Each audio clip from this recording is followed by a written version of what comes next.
Hi everybody, and welcome to the floor of my craft room.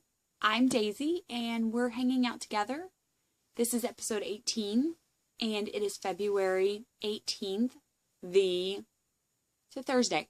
There we go. So if you're coming back to me, welcome back. If this is your first time, great to see you. We're going to chat a little bit and then we're going to, see what's going on in life today. So last week, yes, I was telling y'all about I had started a Fair Isle practice project, and I totally forgot to bring it up and show it to you. I have it today. I haven't touched it, but I have it. Y'all want to see? It's not like the best thing in the world, but I'm pretty impressed that I managed to bang that out by myself. My floats are what I was practicing on, and some of them are pretty good. Some of them are kind of questionable, but there we go. This was done on a size 2, US 2. I don't remember the millimeter on that one. Sorry.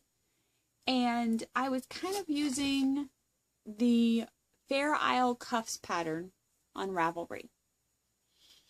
Do you see a little bit of the reference? Just a little bit. Like I said, though, I don't think I'm going to finish these. I think what I'm going to do is actually bind these off and use it like a cup cozy little mug holder. I'm just not loving it. And with that being said, I'm just not loving it meant I went on to something else that I do love. So at Christmas time, I think I told y'all my husband bought me some socks that rock. And this is actually one of the colorways that he bought. Can y'all see that?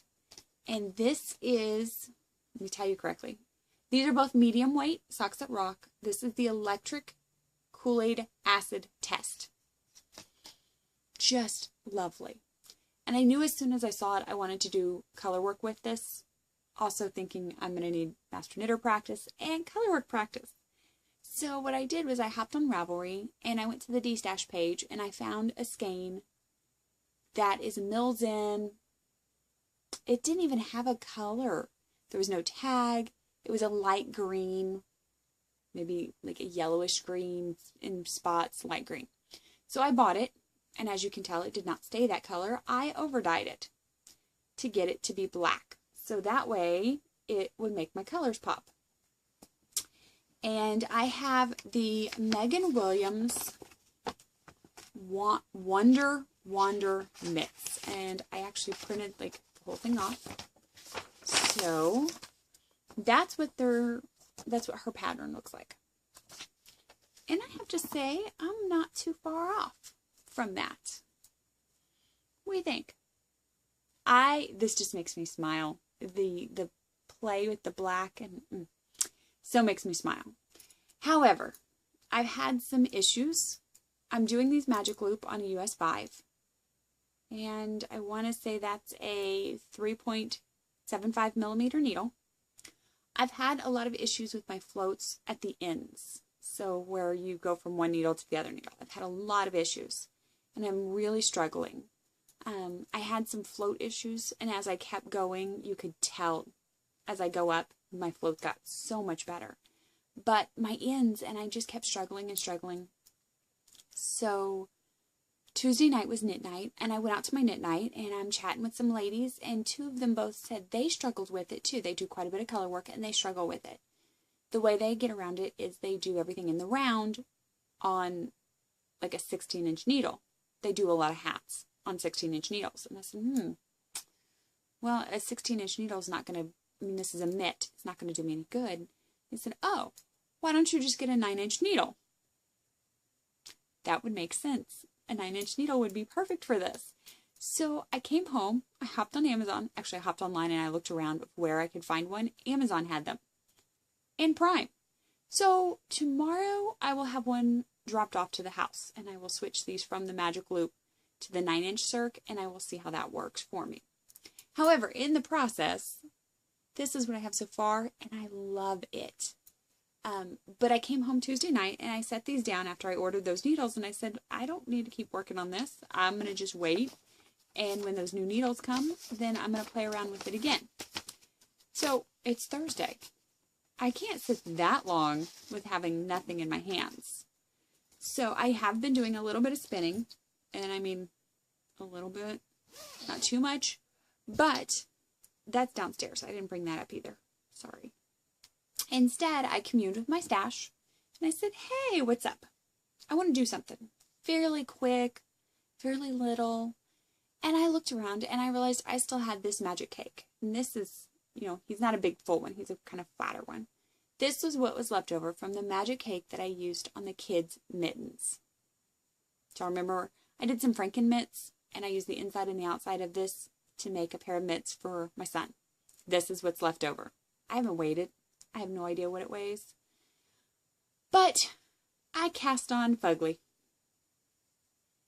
He's a little bitty granny square blanket that I'm just cruising along. It's all dark and darker colors. The kids have already both asked if this is going to be for them.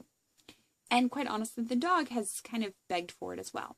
So Fugly will have lots of homes depending on how big it is. I'm already that big. That's big enough for the pup. But I think what I'm going to do is I'm just going to go until this is gone. I'm going to go around until this whole thing is gone. And it's crocheted. So quite honestly, nobody's going to really mind if I just stop mid-round at this rate. I can't tell you what size hook I'm using. That's the hook. Let's see. Yeah. There we go. That's the hook. It doesn't have a size on it. It tells me that it is 24 karat gold, and it tells me that it's from Oxmoor House, but that's it. There's no sizing, so I have no idea what size hook this is happening on.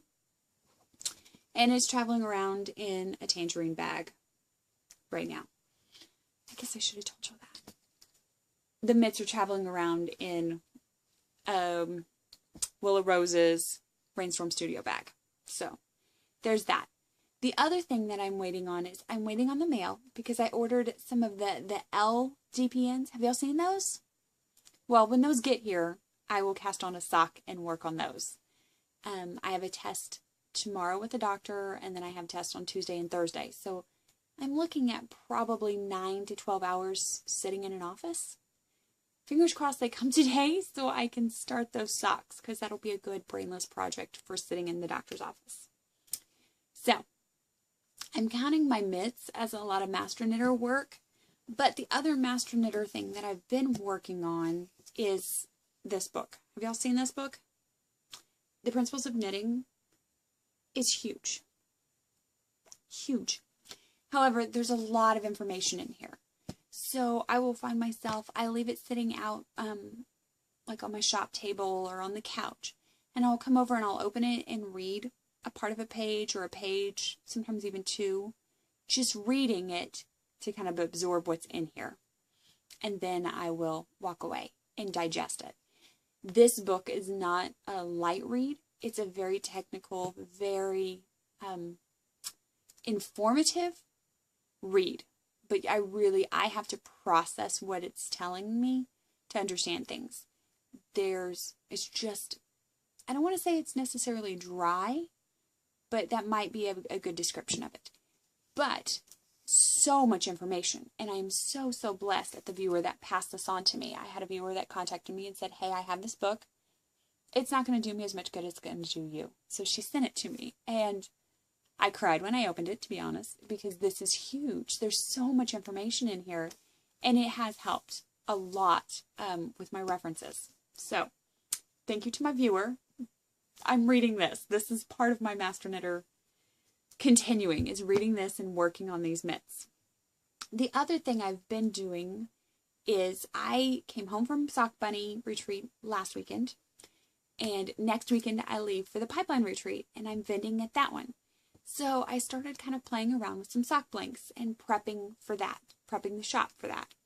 So I thought I'd show y'all a couple of the sock blanks we've been working on this week. This one's not quite, it's more faded, more diluted colors than some of the other ones. But I've been playing with a little bit of that speckled splatter technique. And this is really what's been in my dye pots this week is just playing around with these. And I will have these at that retreat. Anything that's left over when I come home, I'll list up on the shop. I kind of want to keep them all and roll in them. How much fun are these? I will say these are all going to be ooks. They are one of a kind. They are not going to, I can't guarantee anything with these bad boys. I mean, it fluctuates every single, even what's in the pot from one blade to another is so, so different. But I've had a lot of fun playing with these. So I think that I might continue playing with this style of dyeing just to make some more of those up. And that's kind of what's been in the dye pots. Looking at my notes to see. I think that's everything I wanted to kind of share with y'all today. We covered knitting, future knitting, master knitter, dye pots.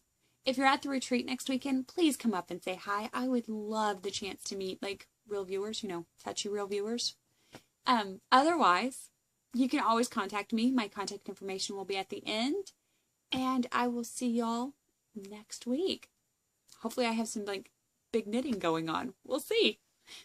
But I will talk at you later. See ya.